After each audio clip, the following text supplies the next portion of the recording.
The Stage Door Show, celebrating the independent artist.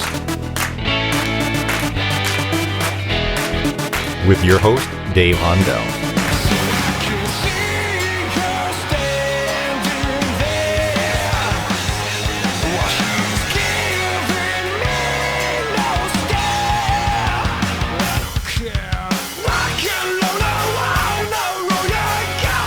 Hey everybody, welcome to the Stage Door Show tonight. This is Dave Hondel.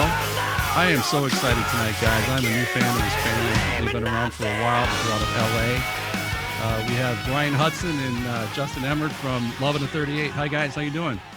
Doing good, man. Doing good. How are you? I'm great. Thank you for joining us tonight. Of course. I was telling you before we started recording that we have new fans out there in Facebook world. So I want to ask you a couple questions from them, but I want to start out really with, the pandemic. I hopefully with these vaccines and, we can get back to normalcy pretty soon or by the end of summer, hopefully. So what are you guys looking at as far as like touring? I know you've been recording a lot, but are you guys hoping to get back there and being on stage soon?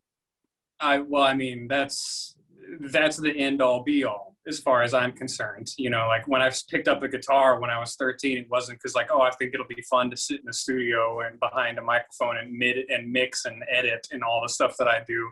Like I wanted to be on stage. I wanted to be playing in front of people. And yeah, this is absolutely the longest I've ever gone in my life without playing a show. Ever since I played my first show when I was like 14, this is absolutely the longest I've ever gone. And so it's been hard to kind of like plan anything because we just don't know. And a lot of people don't know this, but our drummer, Clark, he ran away to Canada over the summer to wait this thing out. He's got family up there. Okay. His wife is up there. And so they just said, you know what? This is nuts. This is crazy. Like we're going to go somewhere that's not as crowded as LA. And so we were hoping that already by now we would have been able to like go to Canada and play some shows because we've done that before and it was a lot of fun. We were hoping we'd be able to go do that, but that hadn't panned out yet. So we're still just in a holding pattern. I'm starting to get some texts and emails and stuff about people are starting to think about having some dates maybe in the fall. But it's like I don't want to get my hopes up, So I'm just like cautiously, and even if I had anything somewhat concrete, I wouldn't even want to say because I don't want to jinx it. By now, it's been a little too long. No, I hear you. And Justin, being that it's been it's been over a year actually, about a year. How do you guys keep yourselves in? Not only in shape, because obviously, you have a great stage show, but how do you keep your instrument, to the point where it's tip top shape? And, I know you said your drummer went to Canada, but how do you guys as a group kind of stay in, not only physical shape, but also, musically? I think the thing that's good for at least me and Ryan is we're also in a second band. So okay. That'll the legwork.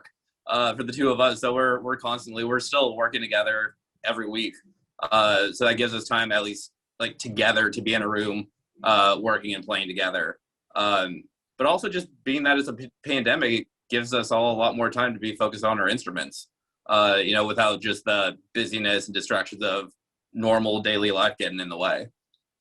You guys work on your stage show now? I mean, when you practice, do you kind of work on certain things, your stage act at all? You just get in front of the mirror and point at it.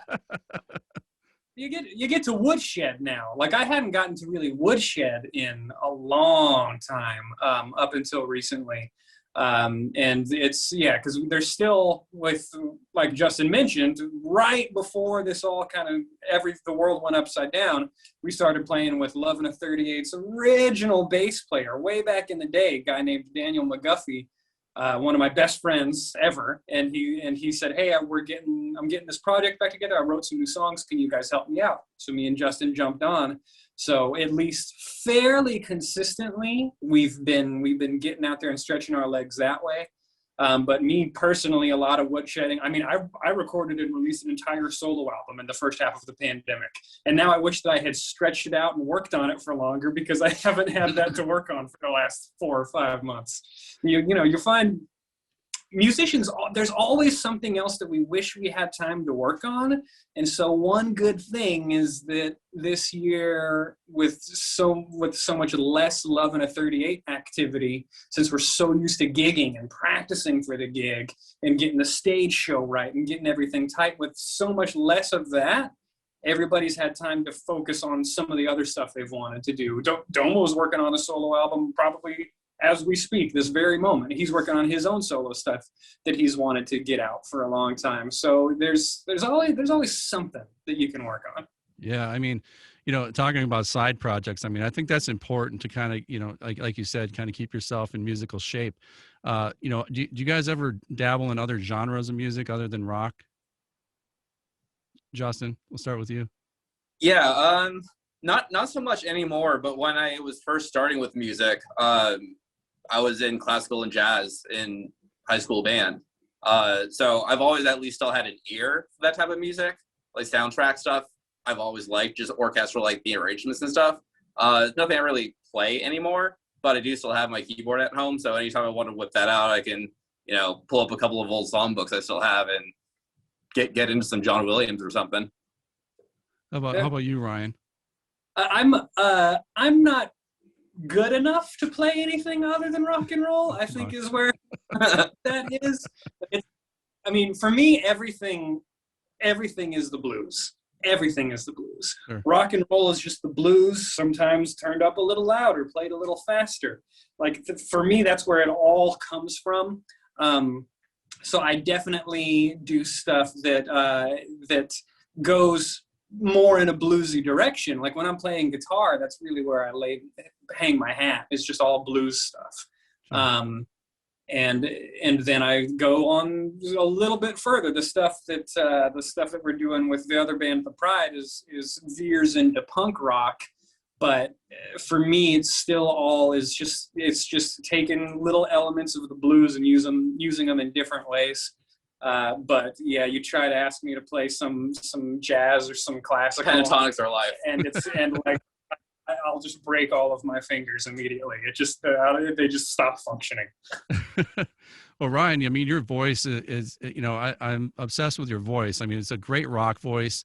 I grew up in the 80s, so for me it was Tesla, Bon Jovi, and I mean just the hair bands, and yeah, it was like your voice is really, to me, it's a throwback to that time frame, and I'm still a fan of that music. And we've had Joel Hoekstra from Whitesnake on our show before, and I've seen him live many times, but that's just my type of music. And when I heard your voice, it's an amazing voice. And so when did you discover that? I mean, what point growing up, I guess, did you know you had that voice?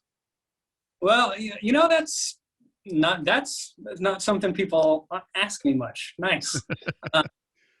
I when I was very young, I don't know, maybe 10, I actually did a couple years of not choir, but honors choir, because I found out that I got to miss school to do it. There was like the normal choir that went and practiced every day before school, and I didn't want to wake up early. But then I heard that there was an honors choir that you didn't have to go to practice for, except when there was like a big competition or something. And so I auditioned for that and wound up in honors choir without having to be in regular choir. So that was like my first intro to singing ever. And I was probably 10. And then when I started getting into music for real, when I was like 13, a buddy of mine who played guitar wanted to start a band. I didn't play guitar. I didn't do anything. I wanted to start a band, but he was like my best friend from playing basketball. And so he's like, hey, I want to start a band. You're my best friend. I'll play guitar. Why don't you play rhythm guitar and sing? I said, well, that sounds like a great idea. And I wound up that spring getting a guitar and trying to learn. That band never happened, but it got me singing and it got me doing stuff. And the next year, or maybe a year and a half later, I joined my first like real band, just because I was only 15. We were only kids, but these guys had like a CD that I could listen to, and I listened to it, and I'm like, wow, this is cool. I want to sing for this band. And I, said, hey, I want to sing for you guys. I tried out, and it just kind of started happening from there.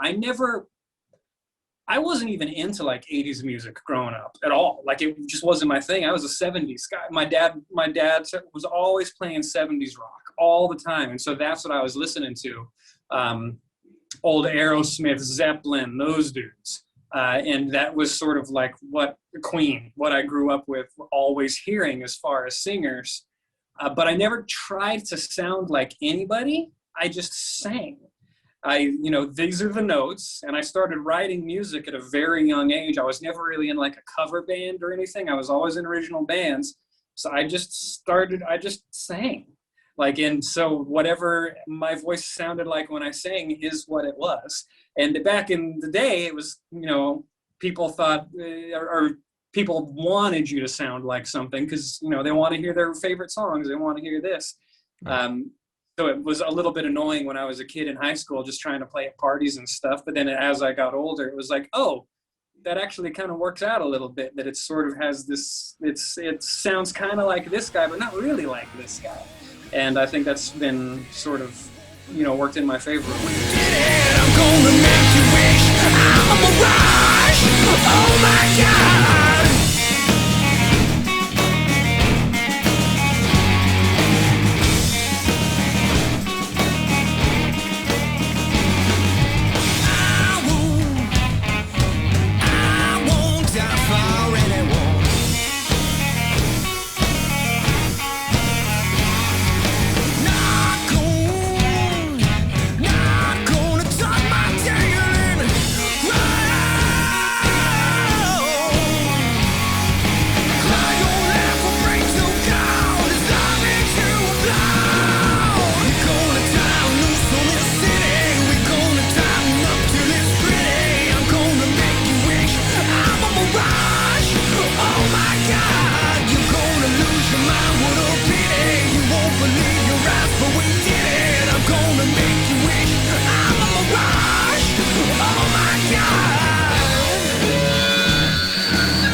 But anyway, no, that was awesome. You guys are incredible. Like I said, I love the unique sound. And it's unlike really, it's hard rock, which I love, but it's unique as well, which I think kind of sets you guys apart. And, talk about that a little bit, because, we have a lot of independent artists that watch our show and listen to us on iHeartRadio, and they're independent artists, but at the same time, some of them are just starting out, and some of them can really learn from your experience. But, talk about the importance of setting yourself apart when you have so many people that are on streaming and so many people that are out there, streaming their music. But I think it's important to really market yourself so it doesn't sound like other people, right? You try to make your sound unique a little bit. Yeah, that's, ideally that happens naturally. Like you don't want to have to try to force anything like that. And one thing that unfortunately happens a lot is there's just a whole lot of copycat going on in the music business, and there always has been. Somebody has a big hit with something, and A, it will influence other musicians, and B, sometimes it's sort of a forced influence. People like, oh, we need that sound, we need that thing, we need to sound like this band, we need to sound like this artist, and so that sort of happens both naturally and unnaturally. But it's the idea is to just kind of write the music that you want to write, and it's all about finding your sound, finding like, what do you sound like as musicians, as a group of musicians? What does it sound like when you 4 people, 3 people, however many, get together and start making music? Where do you hang your hat, and where are your strengths and where are your weaknesses? And hopefully, whenever you look in the mirror and figure out what it is that is your sound, you don't see somebody else's reflection. Like you want it to be yourself. All the other stuff that comes together, there's got to be just at least a little bit of something that makes you stand on your own a little bit. Otherwise you're not done with your journey. If you get there and you haven't found something that sets you and your band apart a little bit, that's cool. You're just not done with your journey yet. Just keep looking, because it's there. That thing that sets you apart is going to be there somewhere.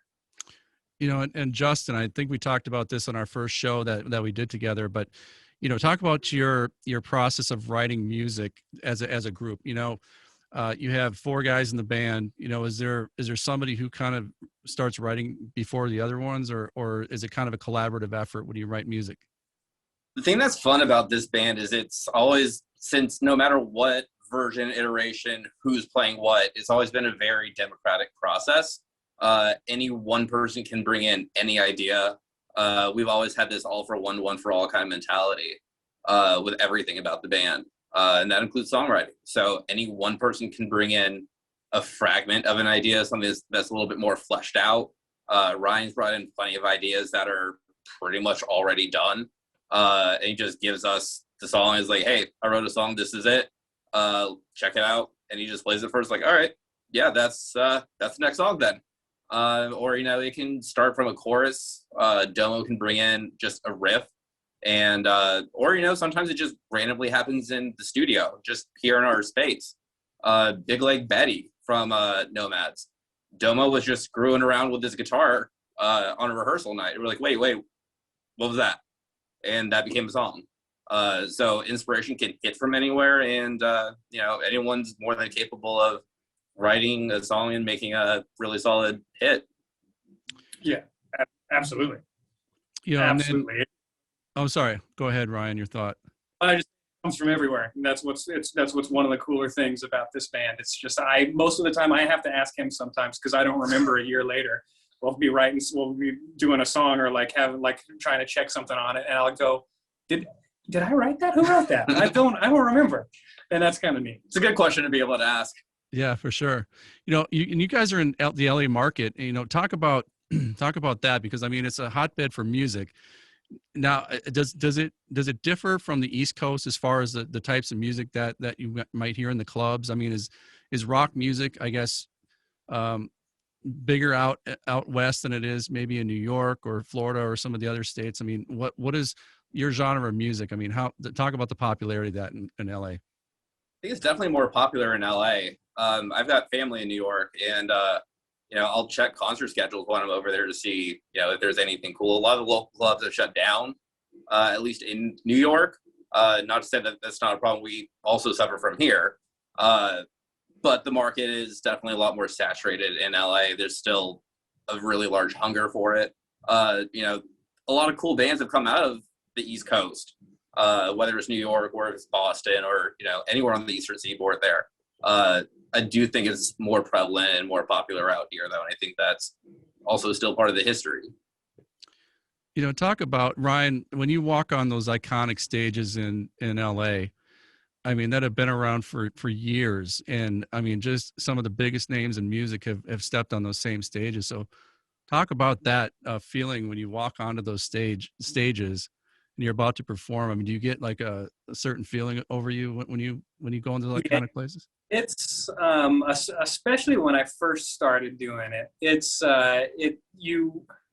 You can't help but appreciate what has been there before.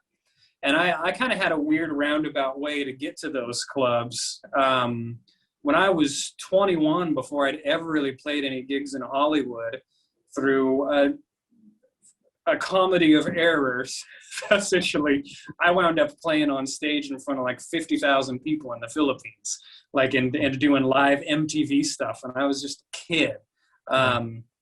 And that was like right after I moved to LA. I'm from Oklahoma originally. That was right after I got here. I pretty much shipped right off and started doing that. And so I had to like go from playing bars in Oklahoma to adjusting to that before I even got around to doing the LA scene. And then by the time I was here, and this is the first band that I really did that whole LA scene, I'd been to a lot of the shows at these clubs before, just going to hang out and like checking out the scene. Yeah. But it was really cool for me to kind of like complete that journey of the first real show 11 to 38 ever did was at the Viper Room, and it was packed out. I mean, just shoulder to shoulder. And we did a ton of shows at the Roxy. We've done the Troubadour. Like it's you can't not realize what has been there, especially when you go to some places that don't have that history. It can be really easy to take for granted when you're in it all the time. But oh man, I'll never remember the first time, that first show at or I'll never forget that first show at the Viper Room, getting up there like, all right, this is it. This is the place that I wanted to play when I was loading everything into U-Haul to drive out to LA a couple of years ago. Here it is in the flesh, and I'm on stage, and it's shoulder to shoulder. You can't move in here. And that's just, there's nothing like it. There's nothing like it. The sharing the stage with the rock and roll spirits that are there. Yeah. It's religious, man. It's good. Surreal, right? Yeah. You know, usually beat you over the head with it too, just in case you didn't remember. There's pictures of all. Yeah, exactly. So if you don't think about it, you're gonna think about it on your way to the stage. Well, talk about, you mentioned the Philippines, and you have a fan base overseas, and I often talk about this with a lot of the touring musicians that I interview, but they all think very fondly of overseas performing. And, it's like I said, we have great fans here in the US, but when you go over there, they seem to just be like at another level sometimes, especially when it comes to rock music. So is this something that you guys have toured over there and is something that you want to go back to? But talk about overseas. Yeah, well, I mean, the most recent stuff we did Sweden and we did Canada, and we've also gone down to Mexico. And the Sweden thing, that was sort of our first little dip in our toe into Europe. Unfortunately, the world closed down very shortly thereafter. But that is definitely right about fans overseas. It's hard to pinpoint exactly why that is. There is so much entertainment here in the States, and we might be a little bit spoiled with how many options we have and how much choice we have. And it might just be kind of the overall attitude about how Americans feel about a night out versus how Londoners feel about a night out. It might just be kind of one of those things that's kind of hard to quantify, but I felt it when we played overseas. I felt it for sure. Every night in Sweden was cool. Maybe the show wasn't overall like the most packed out of the tour, but like you would end up in conversation with people. I mean, the first night we played, we were at the bar till like closing time because we were just drinking beer, talking about Aerosmith with a couple of sweets. Like, it was one of the coolest things. We don't really get to nerd out with people after a show about other people's music. People come by, they want to buy merch, they want to talk about the show, but to sit there with a couple of guys that we've never talked to and just talk about like old Aerosmith and Led Zeppelin, like that was such a cool experience. Yeah, absolutely. Like that's a conversation I could have back home. I guess you can't rule out the novelty factor, maybe. Yeah. Like maybe there's just a little bit of a novelty of a bunch of dudes coming over from LA and other white dudes going to see another white dudes. Playing in whatever bar will have us, really. Just like, hey, yeah, this is my local venue, and you guys are from LA, and why are you here? Like, so there might be a little bit, like when the new kid shows up at school, everybody wants to talk to the new kid. So it's probably a combination of a lot of things, but then when you go and you look at what music sells and streaming reports and all that kind of stuff in different parts of the world, it's pretty clear that there's a lot of parts of the world that throw a lot of support behind rock and roll per capita that maybe America doesn't. Well, somebody was also telling me that there's only one chart over in the UK, where here it's compartmentalized in different genres of music, and over there it's like a chart where it could be a pop song at the top, or maybe a rock song and maybe a gospel song. I mean, they're all like one chart. So there's like I said, there's no compartmentalizing over there as far as music goes in different genres. You can really have a chart full of different, genres. So, I mean, do you think here things are too compartmentalized when it comes to the charts and comes to genres where one's more popular, but over there it could be anything? I don't know. I've never thought of it that way. I honestly, I didn't know that until right now, that they only have the one chart over there. And I also didn't know that we have 74. That seems a bit, but yes and no, because it seems like everybody's always trying to find their tribe, Yeah. And having everything broken down in a certain kind of way. There's probably, if there's 74 charts, there's probably at least 2 or 3 where I could look at it and find some new music that I've never heard of that I would really like. Right. Whereas if there's just one chart, and knowing the way that things are in music worldwide right now, I might be scrolling pretty far down that chart to find something that I personally enjoyed. Sure. But at the same time, if you can crack that chart, you're getting exposure to such a broad audience, because people who normally listen to dance music might also listen to blues every once in a while. Right. And so if you got everybody mixed together, it's, I've never really pondered that. That's really interesting. And Justin, I want to get back to this again. We've talked about this before, but for our new audience, you're very active. You're an advocate for music, and the arts and funding and so forth. I know you go to Washington, D.C. a lot to advocate for that. So tell our listeners a little bit about what you do, what kind of work you do, and and I guess what you've done recently with that work. Yeah.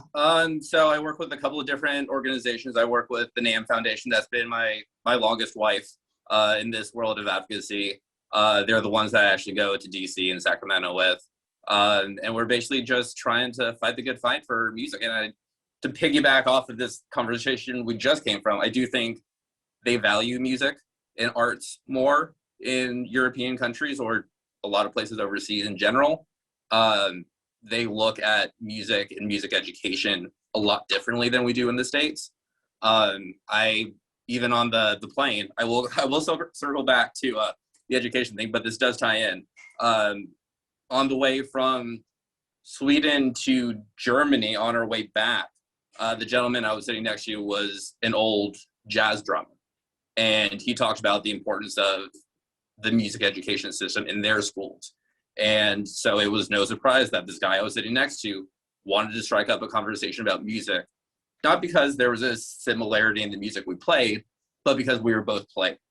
And I think that does go a long way in the way people view it, because if you're educated, you can appreciate something a lot more. Whereas people are like, oh, yeah, I could probably do that if I wanted to, but they don't actually give music a try where they can actually understand and appreciate the work that goes into writing and performing and recording all this stuff. But to circle back around to the education stuff, besides NAM, I do work with the Anaheim Elementary School District. I'm in there. I donate instruments. I work with Fender to give them some new stuff to help with their instrument inventory. And the most recent thing I've done, I joined the Recording Academy last year. So I got to put my first vote in for the Grammys. All right. That was kind of, but awesome. They're also very involved in the advocacy work. Yep. And that's part of how I ended up getting involved with the Academy. But we were very big in the CARES Act on the music side of things. So last summer I was in virtual Zoom meetings with Washington, D.C. To make sure that there was money for musicians in the relief fund, because, different musicians in like the gig economy, for example, their unemployment looks a lot different than someone that actually has a regular 9-to-5. And there were people that weren't getting the relief money that they were supposed to. So we were just bringing in a lot of topics about the way the pandemic had hit musicians and the music industry in general. So that was a lot of fun. It felt really good to know that I was part of, even this little speck of sand that I was in this COVID relief bill, knowing that my group with the Academy was part of this that was Yeah. awesome. That was really I mean, that's great work. And you know, like I said, kudos to you and the work that you do with that, because I'm a big advocate for arts education in schools, and I've had several podcasts on it, because I believe that test scores are higher with kids that are musicians or artists. And fact. you know, I think in this world of sports in high schools, arts are usually the ones that get cut first, unfortunately. But I believe that using the creative part of your brain, and David Byrne has talked about this, you know, Lin-Manuel Miranda has talked about this, about the fact that by using that part of your brain, you actually think more broadly, and that you know, you have, I guess, like I said, test scores are usually higher, and I think kids just come out more well-rounded. I mean, that's what I think. And like I said, the work you're doing is great. So keep it up. Thank For you. sure. And that's part of the pitch we bring to them. We talk about music not as a subject, but as part of a well-rounded education. That's like always the tag that we apply to all those. So you nailed it right on the head. Yeah, for sure. You know, Ryan, I'll start with you on this. I asked this question because I get a lot of answers, but I want to ask you, if there was any place in the world, it doesn't matter where it is, what's the one stage that you want to play and that you haven't played yet, but that you really want to play as like a dream place to play?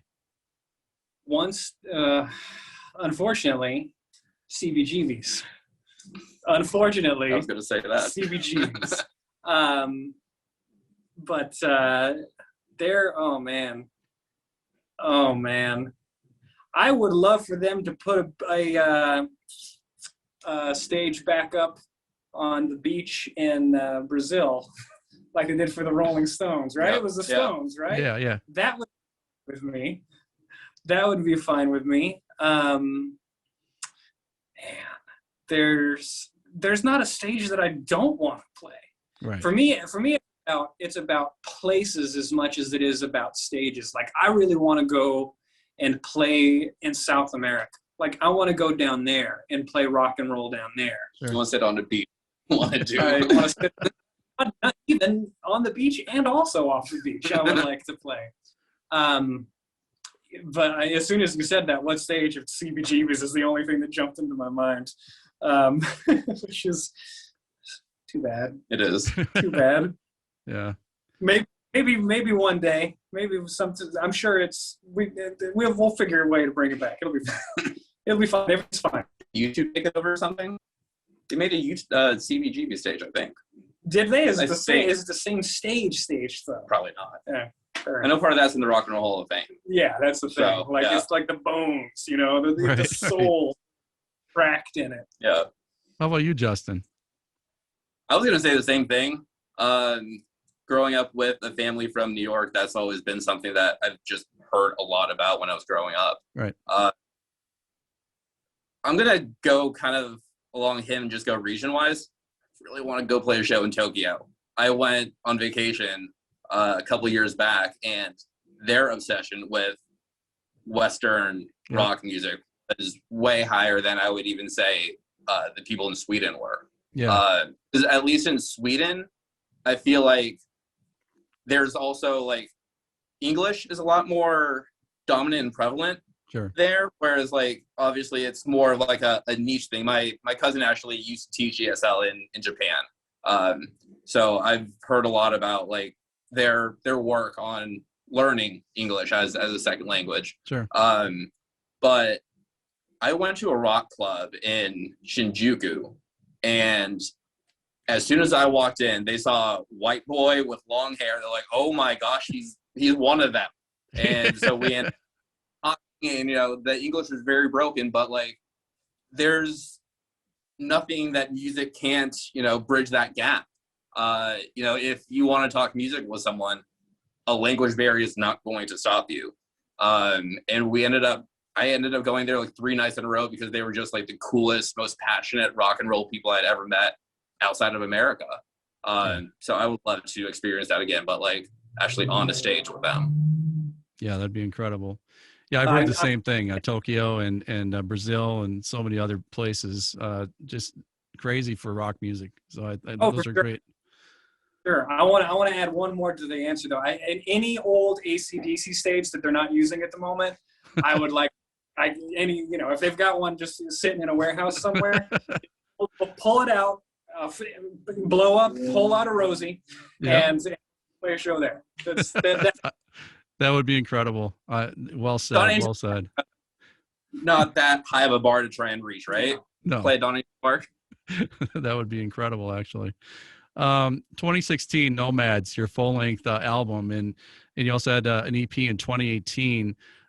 You've done you've had a lot of recording, and you recorded something during the pandemic, like we talked about. Is there another one on the horizon? Another album that we're looking forward to? Well, we're kind of piecemealing stuff right now because our whole workflow got all messed up, like everybody got all messed up. But we're working, and we are. We put out 2 singles towards the end of last year. We put out "Kiss Me, Hurt Me," and we put out "Hail to the Night." And I really liked both of those songs. You're looking at the room where we do all the work. Like, this is it. This is the spot. That's right your here. Studio. This is the studio. Nice. And we've got a couple more that are in the pipeline that we are going to be putting out. We've got a new song coming out. We don't have a date on it yet. Not yet. We're figuring out what the best time to drop it is, but that one's going to be called "Stand and Fight," and it's a really cool song.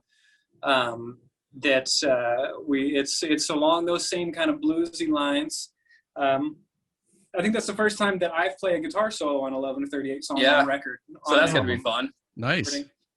It just kind of worked out that way. Domo's playing slide on that song, so whenever we were playing it live, it was hard to throw the slide down to switch. Yeah, exactly. Wow, that's cool. Swap over. So he just said, "You know what, Ryan, you take the solo." And so that's going to be on that one. And then we've got another one, just a little bit, that's pretty much done after that. That's going to be a little bit different, a little bit heavier. And then we got. I forgot about that one. He even forgot about that. I forgot about that one. And then that will. That's sort of the stuff that we have that's the most done right now. We'll probably put that all out as an EP, sort of as like the pandemic EP. Yeah, we had a clever. Yeah, we had like a really good play on words with it, and go on. It didn't make it to the cutting room floor. I made it on the cutting room floor. Quarantine, right? Yeah, and then it's sort of all about writing new stuff, and hopefully by that time we'll have some kind of an idea as to when we'll be able to get together more regularly. Because writing on your own is fine, and you can get a lot of work done, but there's a huge part of Lovin' a 38 that really only happens when we're in a room together. There's we need that little bit of electricity that just crackles in the air when we're together. So even when we're writing, collaborative. So we're hoping to get there sooner rather than later. Have you guys ever had that song that just kind of writes itself? That perfect storm, so to speak, where it just kind of happened, where you didn't. I mean, you wrote it in 10 minutes. I mean, or less than an hour, because sometimes people work on things for years, and sometimes you get that perfect storm where it just kind of blends all together and it just works. Yeah, I mean, the one that pops into my head is "Get Up and Go." Like that. You guys were jamming on that a little bit. I was off doing a play or something for a couple of weeks, and so they had a couple practices without me. Yeah. And I come in, and they're like, "Hey, check out this thing that we've been jamming on," and I just started singing it, and almost to the note, what I sang that first night when we were jamming is the melody that made it on the record. Oh wow! It didn't change much at all. And that one was just just kind of a jam, and it just sort of went that way. There was one on Holy War off Nomads. I wrote that one and demoed that one all by myself on a night when something happened. Somebody got the nights wrong or something, and I look up and I'm in here all by myself, and it's only 10 o'clock. So I'm like, I guess I'll write something. And then a few hours later, that song was done, and it didn't change at all until all the way to the end. So sometimes it's where the structure of "I Won't Wait" was like that too. You brought that in, and it was basically the verse and chorus was done. See, and I don't remember that I wrote "I Won't Wait." That's one of the thing that I don't remember, because I jam. I'm like the secretary. I keep the minutes of the band's existence. You keep the minutes. So somebody else could have taken credit for that, and I would have been like, "Yeah, man, good song."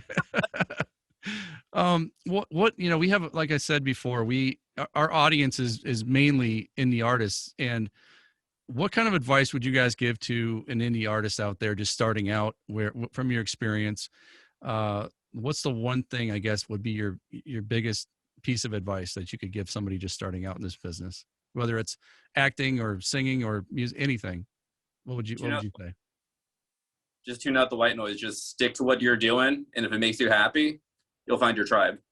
Yeah, that's good. I would just say do it. The best way to get the job that you want is to do the job that you want. Right. Like you just have to. There's going to be a million reasons for you to not do it, but there's only one reason for you to do it, and that's more important than all the reasons to not do it.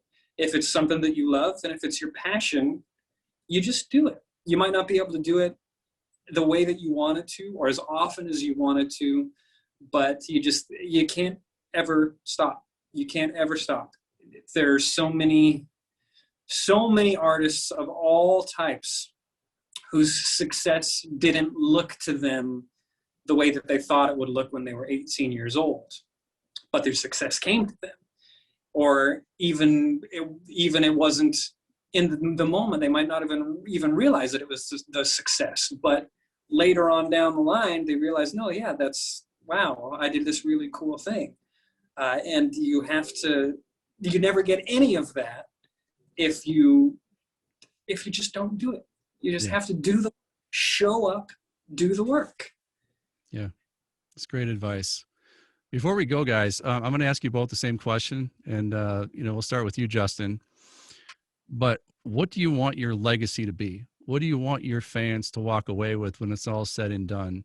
What kind of message do you want them to take from your work? I would say that they just had an honest to goodness good time. If our stuff makes them happy, I'm happy. That's it.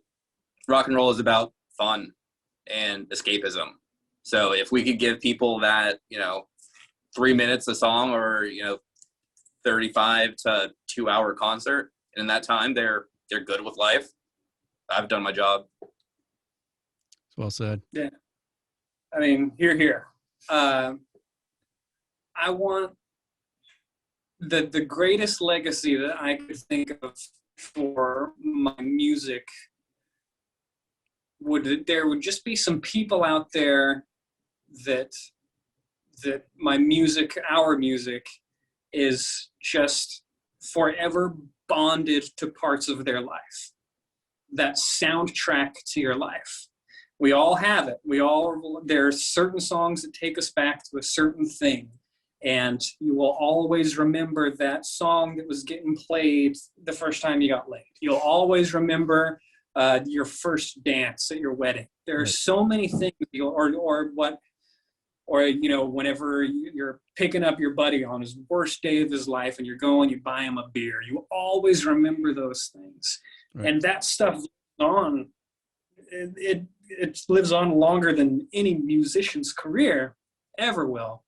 And whether I get there or not in my lifetime, I kind of just hope that it gets there at some point, because there's no better honor than that to me. Also, I think influencing a younger artist, that's like pretty cool. Like if someone's like, oh, like I took music more seriously because of you. And I can remember times we played in like Washington where we had some kids come back like a couple of times after and saw us play, and they're like, we love you guys. Like, we want to be you. So to know that like something you did musically, like set something off in someone's head was like, that's what I want to do. I mean, it's cool. As long as they're polite enough to wait until I'm dead to get better than me. That's okay. As long as you're not around anymore, right? I just want to mention before we go, guys, that the videos for our listeners and our viewers, Oh My God, Hold On, Rock and Lola, you name it. Just go to YouTube and search Lovin' a 38. and you will not be disappointed. I've not seen a bad video, you guys. It's amazing, your video work, and I'm a video director, and I just love your work. And so all the directors, kudos to them, kudos to you guys. I mean, it's just so well done. And your music is amazing too. So I'm a new fan. So like I said, I'm definitely a fan of you guys, and I can't wait to see you guys live sometime. So definitely, if you make it out to the East Coast, definitely I'll be there for sure. How can people get a hold of you? Or how can they find you, I guess, on social media or the internet? Carrier pigeon is what we're doing right now. Yes, Carrier pigeon. You can go to loveina38.com, and that will send you to everything. We're on Twitter, the Facebook, YouTube. The only thing we don't have is TikTok. We should probably do that though. You got to do TikTok. I'm not. You got to do TikTok. Oh no, it's gonna get funny real quick. But yeah, Instagram is probably what we're most active on these days. But we send out updates on the website. You can sign up for an email list on the website. Anywhere where things are, for the most part, we're there, and it all links back to loveina38.com. And so you can just kind of head over there and then find us on your platform of choice. That's awesome. And TikTok. Soon TikTok. Yeah, and soon TikTok. You guys got to do TikTok. Ryan Hudson and Justin Emord from Loveina38. I can't thank you guys enough for taking the time to be on the show tonight. For all of our listeners and viewers, this will not just be on YouTube, but it'll also be on iHeartRadio and all the major platforms. So I'll be listening for that in the next couple of days.